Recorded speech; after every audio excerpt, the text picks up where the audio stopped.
지난 5월 19일 저녁 경기 용인시 수지구의 한 옷가게. 흰 바지에 하늘색 상의를 입은 여성 손님이 베이지색 재킷을 입어보고 있습니다. 계산대 앞에 선 검은 옷을 입은 여성은 이 손님과 함께 온 일행입니다. 잠시 뒤 여성 손님은 블라우스와 원피스, 카디건까지 3벌을 사겠다고 했습니다. 뒤에 5,000원을 더 빼달라고 저한테 계속 그러더라고요. 당고를 하겠다고. 이런 날 자기 신랑 카드를, 신용카드를 갖고 왔으면 자기 돈을 안 쓰는데 아깝다라고 얘기를. 잠시 뒤 이 여성은 가게 주인이 봉투에 옷을 담는 동안 휴대전화를 만집니다. 옷값을 계좌로 이체해주겠다며 은행 앱을 켜서 계좌번호를 입력하는 겁니다. 이 손님이 산 옷은 모두 다 해서 15만 5천 원.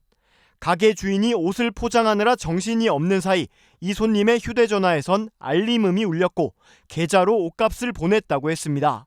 계좌 그거를 이제 다 해서 다 넣었어요 하는 동시에 띵동 하더라고. 내가 네 됐어요 라고 말씀을 드렸거든요. 가게 주인은 가끔 이체 알림이 늦게 오는 경우도 있었기에 별다른 의심을 하지 않았다고 합니다. 나가면서 또 했던 얘기가 혹시 이거 입어보고 집에 가서 마음에 안 들면 내일 와서 다른 걸로 바꿔도 될까요? 라고 해서. 그런데 손님이 떠난 뒤 통장 내역을 확인해 본 주인은 입금이 되지 않은 걸 뒤늦게 알았습니다. 멘붕이 온 거죠. 쉽게 말해서. 이거는 뭐 사기꾼이다 뭐다 이거를 떠나서 그 사람도 쫓아 나가봤어요. 그게 채 30초도 안 됐거든요.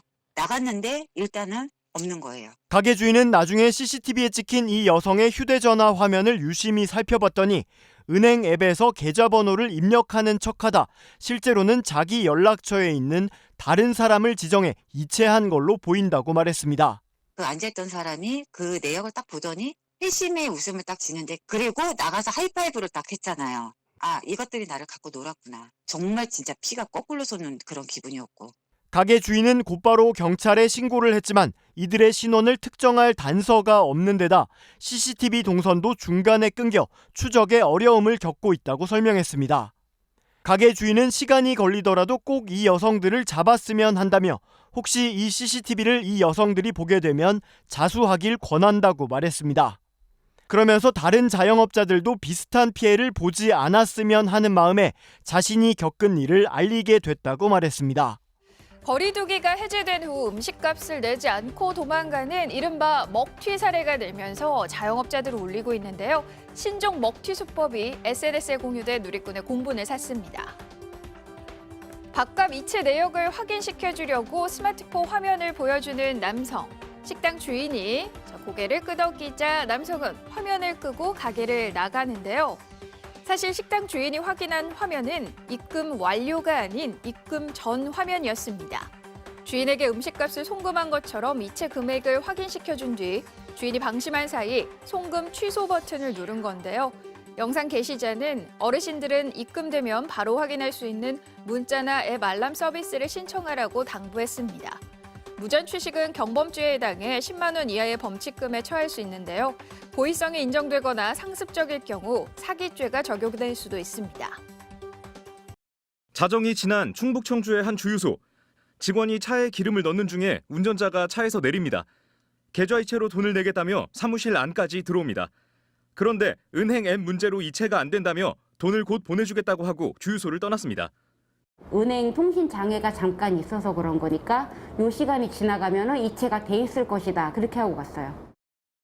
하지만 정작 돈은 입금되지 않았습니다. 알고 보니 한 달 전에도 찾아와 기름을 넣고 도망갔었는데 같은 수법에 또 당한 겁니다. 공짜로 넣은 기름값만 25만 원. 너무 당당하게 사무실까지 들어와서 계좌번호 적고 연락처까지 주고 하는 거 봐서는 당연히 이 정도면은 입금을 하겠지 하는 거죠. 인근 또 다른 주유소에서는 사장 앞에서 계좌이체를 해주겠다고 해놓고 바쁜 틈을 타 돈을 보냈다고 속이고 달아났습니다. 저는 완료했다고 생각하고서 보낸 거였는데 제가 안 된 거예요. 확인이 정확하게 안 된 거죠. 확인된 피해 주유소만 3곳으로 모두 결제하기 전에 기름을 먼저 넣는 주유소만 골라 범행이 이뤄졌습니다. 경찰은 용의자 모습이 담긴 CCTV 영상과 휴대전화 번호를 확보했지만 아직 용의자 신원도 파악하지 못해 피해자들은 경찰의 늑장 수사에 분통을 터뜨리고 있습니다. MBC 뉴스 김은초입니다. 한 여성이 가게로 들어와 젓갈 200만 원어치를 주문합니다. 당장 돈이 없다며 계좌번호를 받은 뒤 택시비를 주면 함께 입금하겠다며 4만 원을 챙겨갔습니다. 어려운 상인들 자기가 도와주기 위해서 이렇게 자그마한 업소에 자기가 팔아주고 싶어서 왔다. 그게 한 2, 30분 내에 말이 얼마나 말을 했는지 제가 생각할 여유가 없었어요. 하지만 그 뒤 연락이 뚝 끊겼습니다. 이 여성은 석 달 뒤 또 다른 식당에 나타났습니다. 역시 수십만 원어치 단체 예약을 한 뒤 지갑을 차에 둔 채 수리를 맡겨 택시비가 없다며 계좌이체를 약속했습니다. 하지만 알려준 전화번호도 회사도 가짜였습니다. 전화를 해봤어요. 114로. 그랬더니 이런 데가 없대요. 이거 사기다. 사기. 이거 다음 주문해놓고 어떡하냐고 막. 경찰에 붙잡힌 50대 여성은 지난해 6월부터 1년 동안 대전 지역 옷가게와 식당 10여 곳을 돌며 같은 수법으로 시장 상인의 돈을 뜯어왔습니다. 드러난 피해는 10만 원 미만의 소액이지만 거짓 주문으로 인한 피해까지 감안하면 실제 손해 규모는 훨씬 큽니다. 소액이고 피해자의 과실 등이라고 판단하고 신고를 안 했을 것이 상당히 많이 있을 거로 판단이 되지만 신고가 되지 않아서 수사에 어려움이 많이 있습니다.